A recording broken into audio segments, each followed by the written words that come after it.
Hello good morning दोस्तों, मैं प्रेम कुमार आप सभी लोगों का स्वागत करता हूं आपके अपने यूट्यूब चैनल फील वाला मैथ्स में।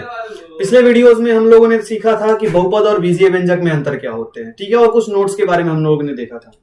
आज हम लोग लेक्चर को आगे बढ़ाएंगे।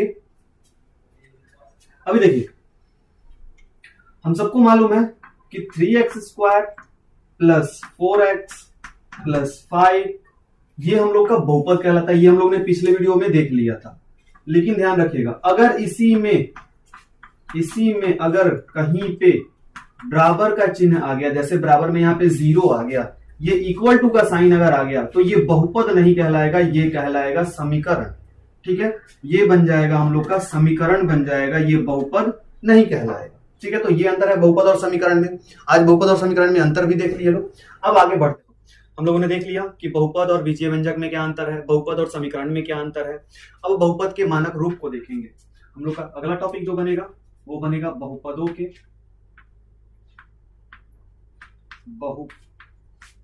का मानक रूप।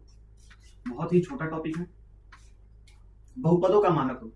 ये बहुपदों का मानक रूप क्या होता है, देखिए हम लोगों ने देखा था कि अगर ये लिखा हुआ है 3x का पावर 7 यानी कि 3x का घात 7 प्लस में 5x का घात 10 प्लस में 2x प्लस में 3x का घात 2 प्लस में 5, तो इसमें क्या क्या मौजूद है, एक चर और एक अचर, और जितने भी इसमें चर मौजूद हैं उन सभी चरों का जो घात है वो क्या है, धनात्मक पूर्णांक यानी कि संख्या गिनती वाली है। तो इसको हम लोग बहुपद बोल रहे थे। इसको हम लोग क्या बोल रहे थे, लोग बहुपद बोल रहे थे, इसको बहुपद बोल रहे थे। लेकिन यहाँ पे जब इसके घातों को देख रहे हैं, जो इसमें मौजूद चर है उसके घातों को जब देख रहे हैं, तो एक में 7, फिर 7 के बाद 10 आ गया, फिर 10 के बाद घट के 1 आ गया, फिर बढ़ के 2 आ गया। यानी कि ये जो घात है वो किसी एक क्रम में नहीं है, किसी एक क्रम में नहीं है, तो ये मानक रूप में नहीं है। इन्हीं घातों को अगर इनके बढ़ते क्रम में या घटते क्रम में जब हम लोग सजा देते हैं, किस किस क्रम में, बढ़ते क्रम में या घटते क्रम में जब हम इनको सजा देते हैं, तो वही जो बहुपद तब जाके जो मिलता है उसी रूप को बहुपद का मानक रूप बोलते हैं। यानी कि ये बहुपद है। अब इसमें जो मौजूद चर है और चर का घात है, इसको हम बढ़ते क्रम में या घटते क्रम में जब सजा देंगे तो जो लिखा हुआ मिलेगा उसी को क्या बोल देंगे, बहुपद का मानक रूप। जैसे अगर इसको हम बढ़ते क्रम में सजाते हैं तो हमारा बढ़ते क्रम में क्या हो जाएगा, पहले 5, फिर उसके बाद से क्या हो जाएगा, इसके बाद यहाँ पे चर का घात 0 है तो ये 0, उसके बाद से 1 वाला 2x, फिर उसके बाद से क्या हो जाएगा, घात 2 वाला यानी कि प्लस में 3x का घात 2, फिर 2 के बाद वाला कौन है, 7 यानी कि प्लस में 3x का घात 7, फिर 7 के बाद कौन है, घात 10 वाला, तो प्लस में 5x का घात 10। तो ये जो यहाँ पे जो चर मौजूद है इनको हम लोगों ने बढ़ते क्रम में सजा दिया है, तो यही हमारे क्या कहलाएंगे, बहुपद का मानक रूप ये कहलाएगा। ये बहुपद का मानक रूप हो जाएगा।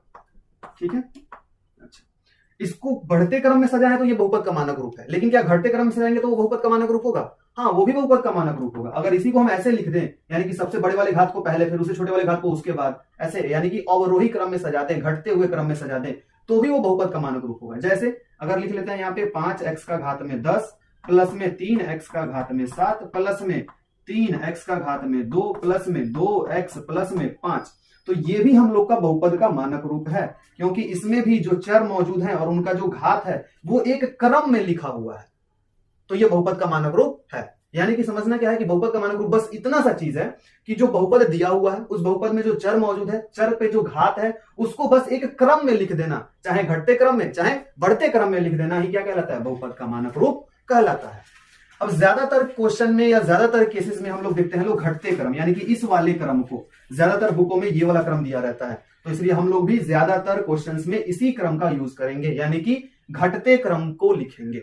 ठीक है, बहुपद के मानक रूप में जब भी बोलेगा तो हम लोग किस क्रम में लिखेंगे, घटते क्रम में लिखेंगे, यानी कि जो चर मौजूद रहेगा उसके घातों को उसके घटते हुए क्रम में लिखेंगे, तो यही हम लोग का क्या कहला जाएगा, बहुपद का मानक रूप। चलिए, बहुपद का मानक रूप समझ में आया। अब बढ़ते हैं बहुपद के वर्गीकरण की तरफ, यानी कि कितने प्रकार के बहुपद होते हैं, कौन कौन से बहुपद होते हैं, उनको कैसे पहचानेंगे, उसकी तरफ बढ़ते हैं। आइए, हम सबको मालूम है कि ये हम लोग का क्या है, एक बहुपद है। अब इसमें बहुपद के पद कौन है, पद क्या होते हैं, बहुपद के घात क्या होते हैं, उनके बारे में देखेंगे। तो देखिएगा, ये अगर इसको हम पढ़ें तो क्या पढ़ेंगे, 3x²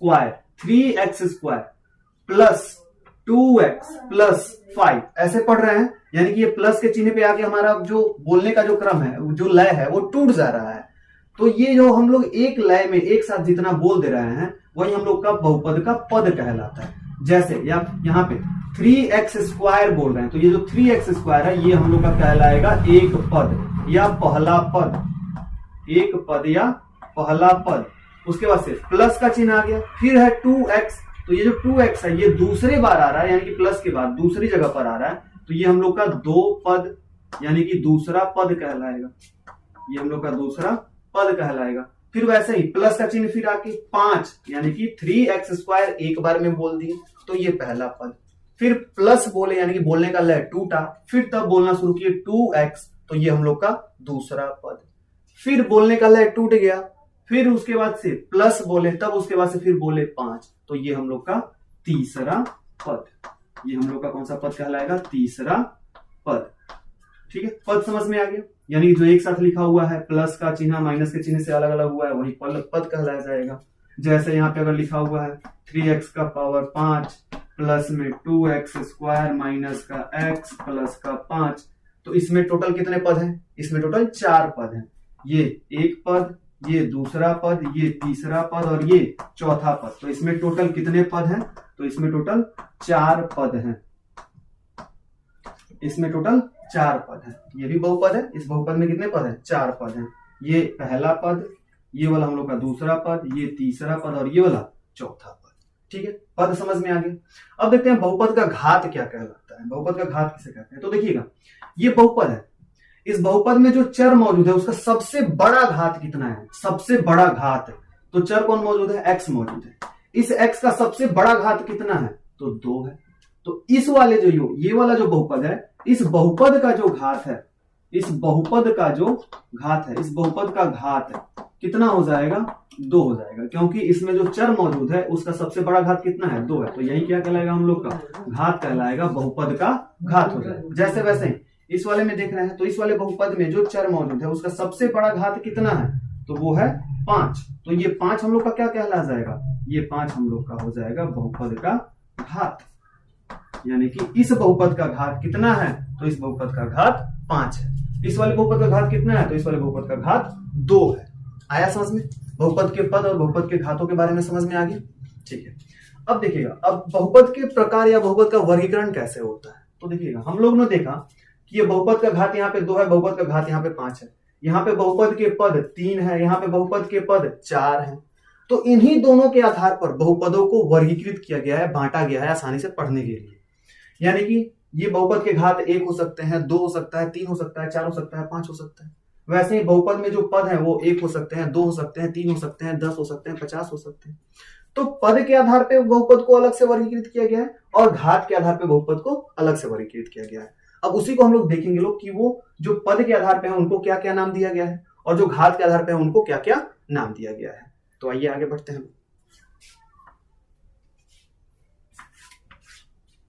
बहुपदों का वर्गीकरण।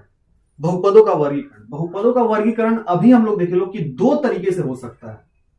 एक तो हो सकता है घात के आधार पर, एक किसके आधार पर हो सकता है? घात के आधार पर बहुपदों का वर्गीकरण हो सकता है, और दूसरा हो सकता है पद के आधार पर। किसके आधार पर? पद के आधार पर हो सकता है, पद के आधार पर हो सकता है। तो देखिएगा, घात के आधार पर कैसे हो सकते हैं? वैसे बहुपद जिनका घात क्या हो? 1 हो, वो हो सकते हैं। जिनका घात 2 आ जाए, जिनका घात 3 आ जाए, जिनका घात 4 आ जाए, 5 आ जाए, उस तरह के बहुपद हो सकते हैं। और पद के आधार पे वैसे बहुपद जिनका 1 पद हो, जिनमें 2 पद हो, जिनमें 3 पद हो, वे पद के आधार पे हो सकते हैं। तो पद के आधार पे पहले देखिए, पहले वाले को हम लोग बोलते हैं लोग एक पदी बहुपद। एक पदी बहुपद नाम में ही है। इस बहुपद में कितने पद होंगे? एक ही पद होगा। जैसे उदाहरण के लिए अगर देखें तो यहाँ पे लिख दिए x, तो हम सबको मालूम है ये क्या है? बहुपद है। तो ये इसमें कितने पद है? एक ही पद है। या फिर अगर हम दे दिए 2, तो ये भी क्या है? बहुपद है। इसमें भी कितने पद है? एक ही पद है। अरे ये बहुपद है ना, 2x का घात कुछ नहीं है तो 0 है, तो ये एक पद है कि नहीं है? तो एक पद है, तो ये भी क्या है? बहुपद है। उसके बाद से अगर लिख दिए केवल यहाँ पे 5x का घात 17, ये भी क्या है? बहुपद है, लेकिन इसमें भी कितना पद है? एक ही पद है। क्या बोल रहे हैं? 5x का घात 17, ये एक बार में ही बोल दे रहे हैं। तो ये भी कितना पद है, एक ही पद है, और इसे भी बहुपद है, तो ये क्या कहलाएगा, एक पदी बहुपद। वैसे ही अगर यहाँ पे लिख दिए x का घात 5, तो ये भी क्या है, एक पदी बहुपद है। अब दूसरे को बोलते हैं द्विपदी बहुपद। द्विपदी बहुपद दूसरा हम लोग का कहलाता है द्विपदी बहुपद। द्विपदी नाम में ही है, द्वि का मतलब दो, यानी कितने पद हो जाएंगे, दो पद हो जाएंगे। जैसे x प्लस में 2, ये हम लोग का द्विपदी बहुपद है। वैसे ही अगर है 2x स्क्वायर प्लस में 5, ये हम लोग का द्विपदी बहुपद है। अगर है x स्क्वायर प्लस में 3x, ये भी हम लोग का द्विपदी बहुपद है, क्योंकि इसमें टोटल में कितने पद है, सब में दो ही पद है, पहला पद दूसरा पद, पहला पद दूसरा पद, पहला पद दूसरा पद। तो सब में, इस पूरे बहुपद में दो पद है, इसलिए इनको क्या बोलेंगे, द्विपदी बहुपद। ठीक है। वैसे ही अगर तीसरे नंबर पे देखेंगे तो त्रिपदी बहुपद, जिनमें 3 पद आ जाएंगे। चौथे नंबर पे देखेंगे तो चतुर्थपदी बहुपद, जिनमें 4 पद आ जाएंगे।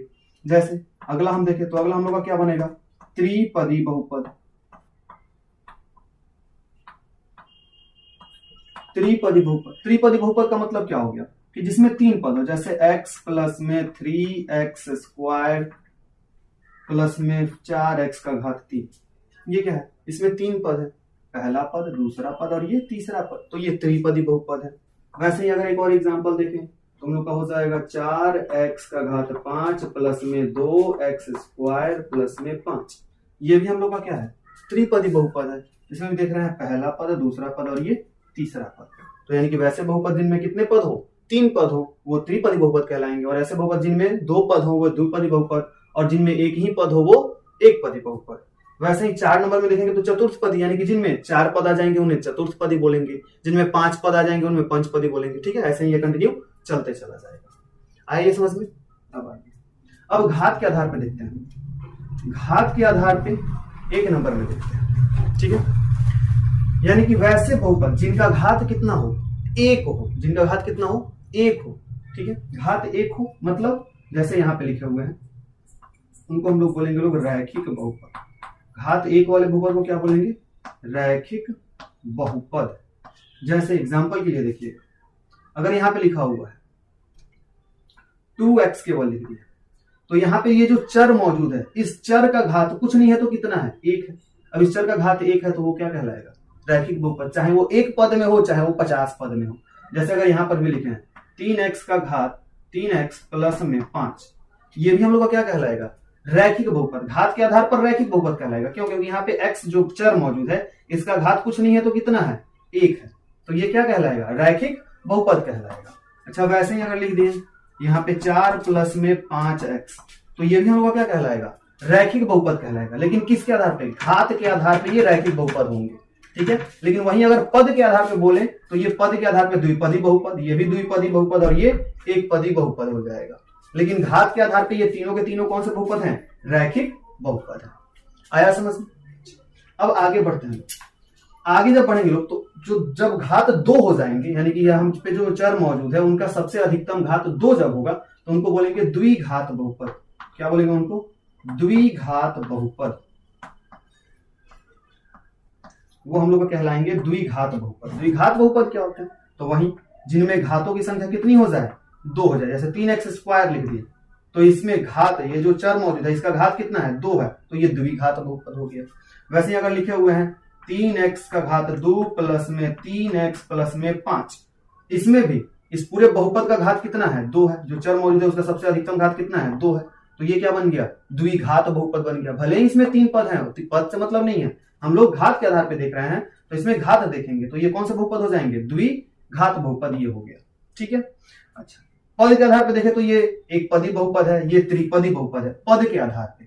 लेकिन घात के आधार पे ये कौन से बहुपद है, द्विघात बहुपद है। दोनों के दोनों कौन से बहुपद है, द्विघात बहुपद है।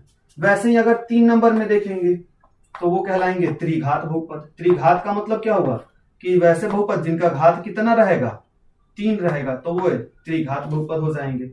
जैसे अगर यहाँ पे लिखा हुआ है x का घात 3, तो ये त्रिघात बहुपद है। लिखा हुआ है 2x प्लस में 4x स्क्वायर प्लस में 6x का घात 3, तो ये भी त्रिघात बहुपद है, क्योंकि इसमें जो चर मौजूद है उसका सबसे अधिकतम घात कितना है, 3 है, तो ये त्रिघात बहुपद है। वैसे ही अगर लिख दिया गया यहाँ पे 17x का घात 3 प्लस में 18, तो ये भी क्या है हम लोग का, ये भी त्रिघात बहुपद है, क्योंकि इसमें जो चर मौजूद है उसका सबसे अधिकतम घात कितना है, 3 है, तो ये क्या हो जाएगा, त्रिघात बहुपद। आया समझ में ये। एक पदी बहुपद यानी कि वैसे बहुपद जिनमें पदों की संख्या एक हो, घात कुछ भी उससे मतलब नहीं, पदों की संख्या एक हो उसे एक पदी बहुपद बोलते हैं। जिनमें पदों की संख्या 2 हो उसे द्विपदी बहुपद, जिनमें पदों की संख्या 3 हो उसे त्रिपदी बहुपद। वैसे ही घात के आधार पर जिनमें घात 1 हो, वैसे बहुपद जिसमें मौजूद चर का जो घात है वो 1 हो या फिर घात कुछ भी ना हो तो क्या कहलाएगा, रैखिक बहुपद। वैसे ही अगर घात 2 हो गया तो क्या कहलाएगा, द्विघात बहुपद। वैसे ही घात अगर 3 हो गया तो क्या कहलाएगा, त्रिघात बहुपद। ठीक है, आया ये समझ में।